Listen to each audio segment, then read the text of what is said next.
उस गरूर को 11 लाशों की खातिर खत्म कर दिया जाए तो सारा मसला हल हो सकता है। हर गुजरता घंटा, हर गुजरता मिनट खान साहब के लिए मुश्किलात बढ़ती जा रही है। धरनों का जो आगाज हुआ था ये पूरे मुल्क पे फैल रहा है, मुख्तलिफ शहरों में फैल रहा है। इमरान खान साहब से हाथ जोड़ के कह रही है कि हम आपको नहीं धमका रहे। इमरान खान साहब का नाम लेते लेते बेहोश हो जाती है वहां पे। इमरान खान एक दफा आओ प्लीज, एक दफा आओ। ये अगला हफ्ता भी अगर इसी तरह ही बैठना पड़ा तो ये बैठे। इमरान खान,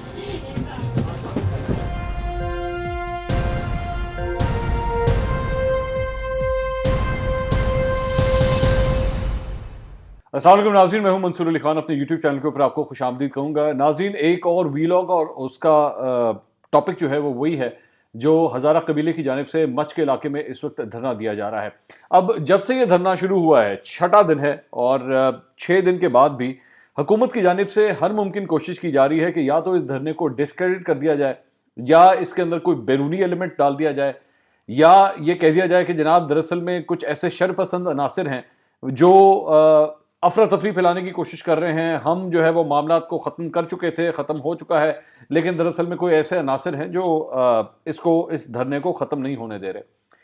तो इसके अंदर जो एक कंस्पिरेसी थ्योरी जो डालने की कोशिश की जा रही है वो ये भी है कि जनाब जो शोहदा की फैमिलीज वहाँ पर बैठी हुई हैं, दरअसल में वो उठना चाह रही हैं वहाँ से, वो अपने प्यारों को दफन करना चाह रही हैं, लेकिन कुछ ऐसे अनासिर हैं जो दरअसल में ये चाहते नहीं हैं कि इन शोहदा को जो है वो दफन किया जाए। तो मैंने सोचा कि फिर आखिर तरीकाकार क्या हो सकता है कि किसी तरह ये जो ऐवान के अंदर लोग बैठे हुए हैं, इक़्तिदार के अंदर लोग बैठे हुए हैं, इनको किसी तरह बताया जाए, इनको समझाया जाए कि जनाब खुदा के लिए इन थ्योरीज में जाना बंद करें। असल मसला सिर्फ और सिर्फ इतना है कि वजीर आज़म ने एक जहाज पकड़ना है और वो जहाज पकड़ के उन्होंने क्वेटा लैंड करना है और इन धरने वालों से जाके मिलना है, और वो कोई मुश्किल काम नहीं है। 11 डेड बॉडीज हैं वहां पर, उनकी फैमिली से उन्होंने मिलना है और मामला खत्म हो जाएगा। तो फिर इसका आसान हल यही है कि अब से थोड़ी देर के बाद जो फुटेज मैं आपको दिखाने जा रहा हूं उसको आपने गौर से देखना भी है और गौर से सुनना भी है, क्योंकि ये सब कुछ देखने के बाद और सुनने के बाद सिर्फ आपने ये फैसला नहीं करना, आपने मेरा एक छोटा सा ये काम भी करना है कि अगर आप ट्विटर के ऊपर मौजूद हैं तो इस वीडियो के लिंक को जाके ट्वीट कीजिएगा और इमरान खान साहब को टैग भी कीजिएगा, ताकि कम से कम वो खुद अपनी आंखों से सुन सकें और देख सकें कि वहां पे इस वक्त जज्बात हैं क्या। ठीक है, ये खातून जिनकी वीडियो मैं आपसे कुछ देर के बाद आपको दिखाने जा रहा हूं, ये एक शहीद की बहन भी हैं और बेटी भी हैं, और उनकी फैमिली के अंदर जो कुछ हुआ है वो आप देख के उससे आपको अंदाजा होगा कि किस हद तक गम में मुब्तला है, किस हद तक गुस्से में मुब्तला है वो, और किस तरह वो इमरान खान साहब का नाम बार बार पुकार रही हैं, बार बार ये कह रही हैं कि खुदारा हमारे ऊपर उंगलियां उठाना बंद करें, हमें ब्लैकमेलर्स समझना बंद करें, हम आपको कोई धमकियां नहीं दे रहे।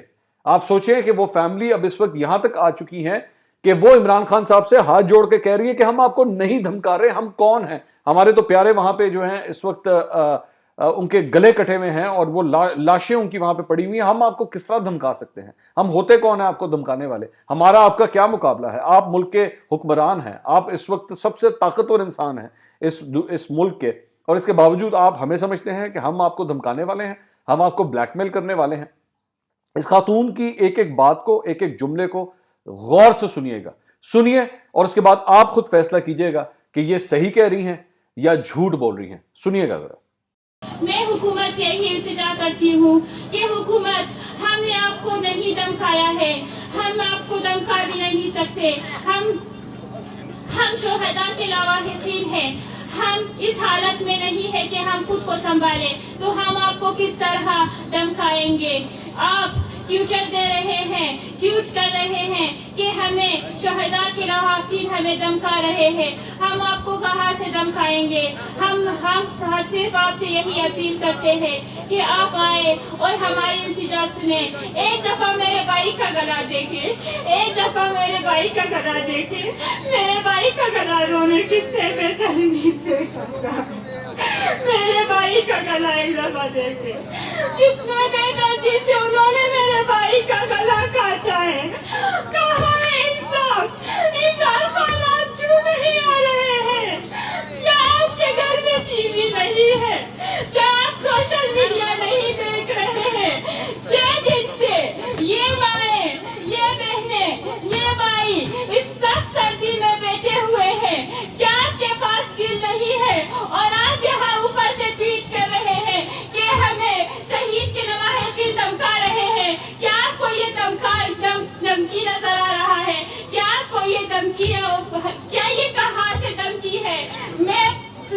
करती हूँ कि ये धमकी नहीं है, ये एक इल्तिजा है, ये गरीब आवाम की इल्तिजा है। कब तक, आखिर कब तक हम लाशें उठाते जाएंगे? हम तक गए हैं इज्तिमाई कब्रें खोद कर, हम तक गए हैं इज्तिमाई कब्रें खोद कर। प्लीज इमरान खान आप आए, हमारा इकलौता भाई था, हमारा घर का कफील था, हमारा घर का इकलौता कमाने वाला था। आज के बाद हम क्या करेंगे? हम मजबूर है कि हम 6 महीने अपने भाई को दफनाएं। मेरा अब्बू बूढ़ा है, मेरा अब्बू नहीं कर सकता।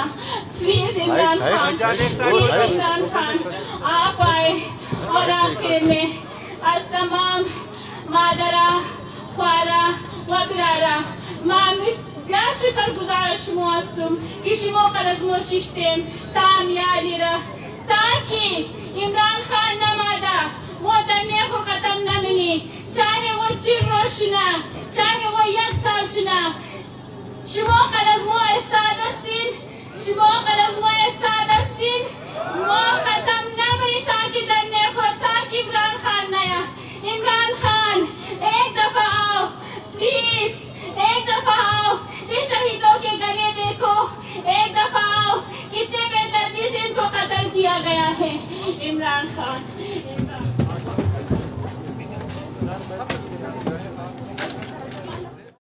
अब ये इनकी गुफ्तगू आपने सुनी।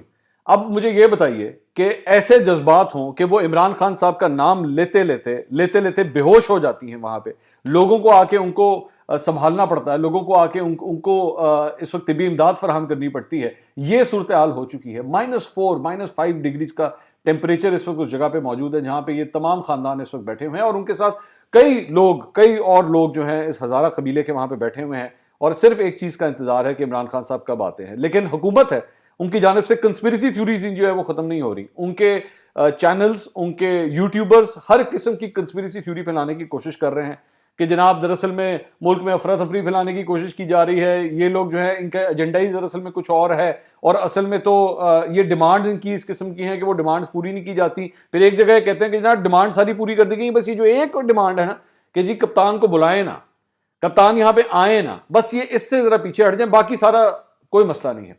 जब बाकी सारा कोई मसला नहीं है और बाकी सारे आपकी डिमांड जो है आप पूरी कर चुके हैं तो फिर मसला रह क्या गया? मसला तो खत्म हो गया। मसला तो सिर्फ एक है और वो है अना का। अगर उस अना को उन 11 लाशों की खातिर खत्म कर दिया जाए, उस गरूर को 11 लाशों की खातिर खत्म कर दिया जाए तो सारा मसला हल हो सकता है। लेकिन यहां पे फर्क सिर्फ एक ही है कि एक ऐसा शख्स जो अपने आप को एक कदम पीछे हटाने को तैयार नहीं है कि कहीं इन 11 खानदानों के सामने मुझे सर ना झुकाना पड़ जाए। बस मामला सिर्फ इस बात के ऊपर फंसा हुआ है और अगर इतनी सी बात मान ली जाए तो मेरे ख्याल में ये 6 दिन जिस चीज को हो चुके हैं ये मामला अभी खत्म हो सकता है। लेकिन मैं आपको ये बात बता दूं कि मुझे जो वहां से खबरें मिल रही हैं, मुझे जो वहां से फीडबैक आ रहा है, अभी सिर्फ 6 दिन गुजरे हैं। ये अगला हफ्ता भी अगर इसी तरह ही बैठना पड़ा तो ये बैठेंगे। जो मेरी वहां पे लोगों से बात हुई है, मैं खुद भी कोशिश कर रहा हूं कि शायद मैं खुद भी कोयटा जाऊं और मैं जाके वहां पे लोगों से खुद भी जाके बात करूं। और अगर ये सिलसिला इसी तरह चलता रहा हर गुजरते दिन के साथ, ये मैं आपको आज बता रहा हूं, ये हर गुजरते दिन के साथ खान साहब के लिए मुश्किलात बढ़ती जा रही हैं।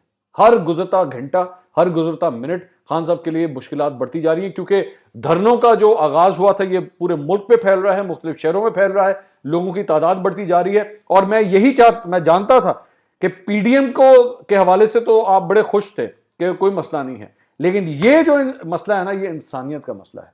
ये मजीद अगर फैलता गया तो आपके लिए ये ना हो कि यही आखिरी कील साबित हो आपकी इस हुकूमत के लिए। आपकी क्या राय है? अपना फीडबैक जरूर दीजिएगा। अगले वीलॉग में दोबारा मुलाकात होगी। अल्लाह हाफिज।